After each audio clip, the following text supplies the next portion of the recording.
नमस्कार दोस्तों, स्वागत है आपका मेरे YouTube channel Indian bull versus bear Hindi में। आज के वीडियो में मैं रिफ्रैक्टरी सेक्टर के हिस्टोरिकल ट्रेंड्स के बारे में बात करूंगा। यह video series the final missing piece का पार्ट है। आगे बढ़ने से पहले डिस्क्लेमर को ध्यान से पढ़ लीजिए।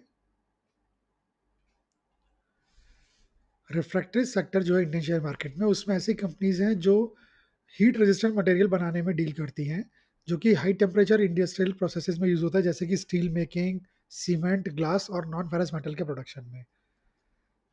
रिफ्रैक्टरीज जो होती हैं वो क्रिटिकल होती हैं फर्नेस की लाइनिंग के लिए, और केल्स, रिएक्टर्स और अदर थर्मल प्रोसेसिंग यूनिट्स की लाइनिंग के लिए होती है, जिससे कि वो बहुत ज़्यादा गर्मी में भी बिना पिघले काम कर सकें। इंडिया जो है one of the leading producer और कंज्यूमर दोनों ही है रिफ्रैक्टरीज का, जिसमें मेनली 70% जो है वो स्टील इंडस्ट्री का पार्टिसिपेशन है टोटल रिफ्रैक्टिव डिमांड का। जो मेजर ग्रोथ ड्राइवर है इस सेक्टर के लिए वो एक है स्टील इंडस्ट्री का एक्सपेंशन, दूसरा सीमेंट और ग्लास इंडस्ट्री की ग्रोथ, एक्सपोर्ट की डिमांड काफ़ी बढ़ रही है, shift to quality products and decarbonisation in steel. ये है मेजर ग्रोथ के रीजन इस सेक्टर के। गवर्नमेंट भी सेक्टर को सपोर्ट करती है।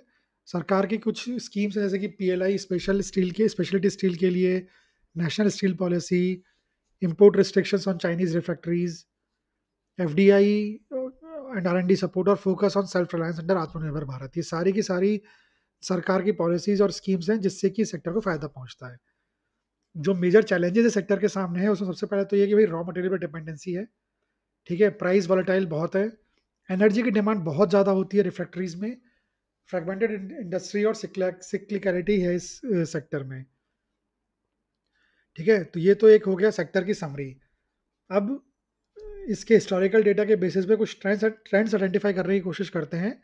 उसके लिए मैं आपको दो ग्राफ दिखाता हूँ।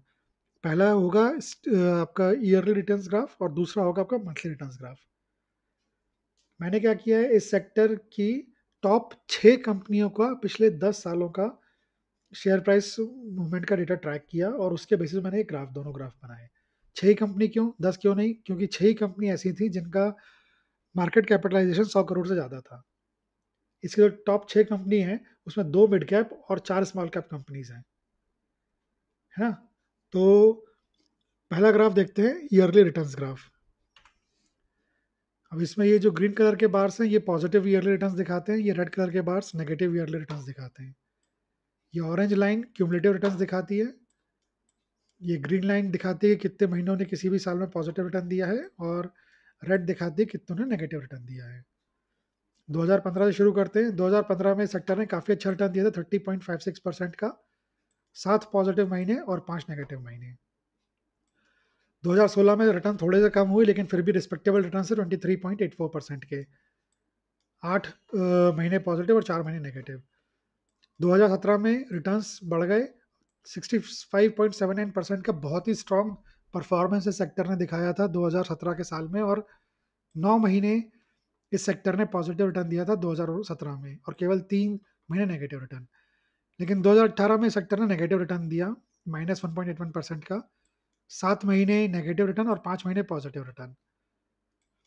2019 में -16.23% का रिटर्न दिया इस सेक्टर ने,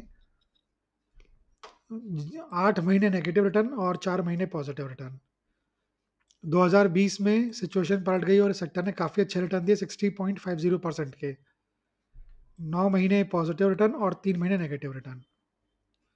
2021 भी काफ़ी स्ट्रॉन्ग साल रहा, 48.82% का रिटर्न दिया इस सेक्टर ने, 6 महीने पॉजिटिव, 6 महीने नेगेटिव। 2022 फिर भी वो भी अच्छा साल रहा, बहुत ज़्यादा अच्छा तो नहीं लेकिन फिर भी अच्छा साल रहा, 30.07% का रिटर्न, 8 महीने पॉजिटिव और 4 महीने नेगेटिव। और 2023 तो बहुत ही शानदार साल रहा, इनफैक्ट सबसे अच्छा साल रहा इस सेक्टर के लिए पिछले 10 सालों में। 88.06% का रिटर्न इस सेक्टर ने दिया, 8 महीने पॉजिटिव रिटर्न और 4 महीने नेगेटिव रिटर्न दिया। लेकिन 2024 म्यूटेड ईयर इस सेक्टर के लिए, कुछ भी खास रिटर्न नहीं, 3.76% के मिनिमलिस्टिक रिटर्न बिल्कुल, 6 महीने पॉजिटिव और 6 महीने नेगेटिव रिटर्न।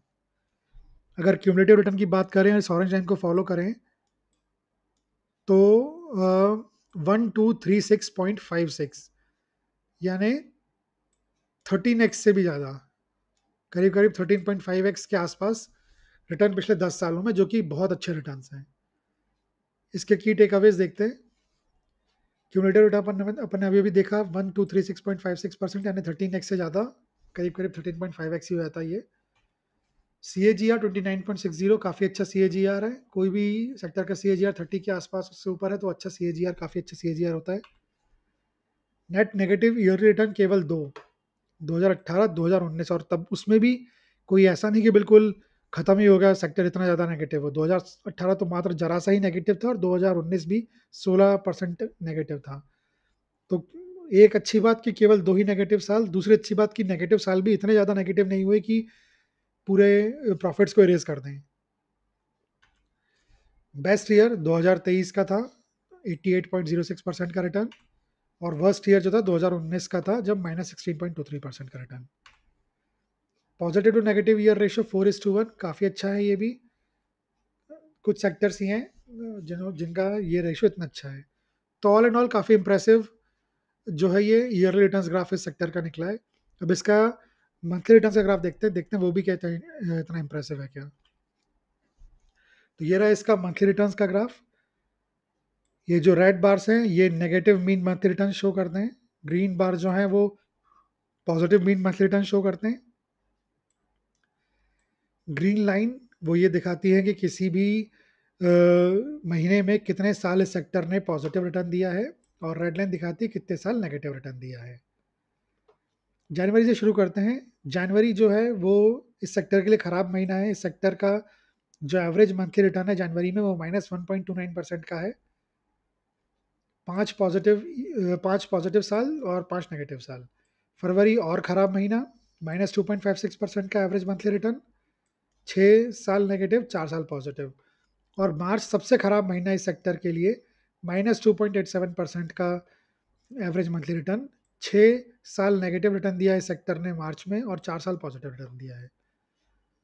अप्रैल की बात करें तो अप्रैल जो है वो सबसे अच्छा महीना है इस सेक्टर के लिए। अप्रैल में अगर आप देखो 7.55% का एवरेज रिटर्न, और 10 में से 9 साल इस सेक्टर ने अप्रैल में फ़ायदा दिया है, यानी पॉजिटिव रिटर्न दिया है, तो काफ़ी अच्छा महीना।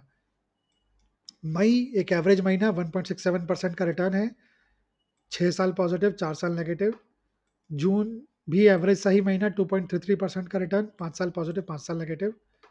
फिर जुलाई और अगस्त 2 महीने लगातार अच्छे महीने इस सेक्टर के लिए, 6.63% का रिटर्न जुलाई में, 8 पॉजिटिव 2 नेगेटिव, और 5.55% का अगस्त में, अगेन 8 पॉजिटिव 2 नेगेटिव।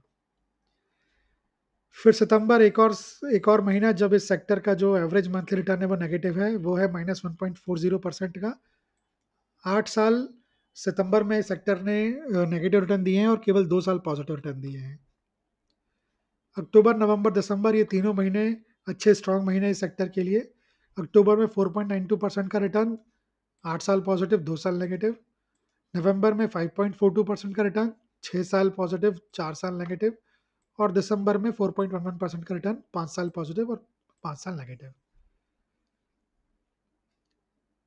तो all in all not that bad, although इसमें 4 महीने ऐसे हैं, जनवरी फरवरी मार्च और सितंबर का, जब इसका मंथली एवरेज जो है रिटर्न्स का वो नेगेटिव है। लेकिन इसके काफ़ी सारे महीने ऐसे हैं जिसमें इसका एक्चुअल रिटर्न काफ़ी अच्छा है। अप्रैल हो गया, जुलाई, अगस्त, और अक्टूबर नवंबर दिसंबर तीनों ठीक महीने ही है। इसके की टेक अवेज देखते हैं। पहला चीपर मंथ जनवरी फरवरी मार्च सितंबर, अपने देखा ये जनवरी फरवरी मार्च और सितंबर 4 महीने जिनका के रिटर्न्स जो है एवरेज मंथली रिटर्न्स नेगेटिव है। ये चारों चीपर मंथ्स हैं। जो कॉस्टलियर मंथ्स हैं वो अप्रैल जुलाई और अगस्त। अप्रैल 7.55%, जुलाई 6.63%, और अगस्त 5.55%। इसके अलावा ये जो बाकी के आखिरी के 3 महीने हैं ये भी खराब महीने नहीं है वैसे आप देखो तो। करीब करीब 5%, 5.5%, 4% का रिटर्न खराब रिटर्न नहीं है किसी भी तरीके से। तो एक दो तीन और मेरे ख्याल से करीब करीब 6 महीने ऐसे होते हैं जब ये सेक्टर अपने इन्वेस्टर्स को कुछ पैसा बना के देता है, और 4 महीने ऐसे हैं जब वो नुकसान देता है, और 2 महीने ऐसे जब कुछ खास फ़ायदा नुकसान कुछ नहीं होता सेक्टर्स को, मतलब इन्वेस्टर्स को नुकसान तो खैर नहीं ही होता, लेकिन फ़ायदा भी कुछ ज़्यादा बड़ा नहीं होता। ठीक है। आखिरी पॉइंट इसका है positive to negative month ratio 1.4:1। ये ना सबसे अच्छा है ना सबसे खराब है। अपन लोगों ने अभी तक बहुत सारे सेक्टर्स ऐसे देख लिए जिसका ये रेशो काफ़ी अच्छा रहता है, और काफ़ी ऐसे भी देख लिए जो काफ़ी खराब भी रहता है इससे। ये रेशो एक्चुअली है क्या है? इसका मतलब है 1.40 पॉजिटिव महीने अगेंस्ट हर एक नेगेटिव महीने के पिछले 10 साल, यानी पिछले 120 महीनों में। ठीक है? तो मेरी तरफ से इतना ही इस वीडियो में। वीडियो देखने के लिए धन्यवाद। अगर वीडियो कंटेंट अच्छा लगा हो तो उसको लाइक करिए, चैनल को सब्सक्राइब करिए, अपने फैमिली और फ्रेंड्स के साथ शेयर करिए। मैं जल्द ही वापस आऊँगा दूसरे वीडियो के साथ, तब तक के लिए बाय।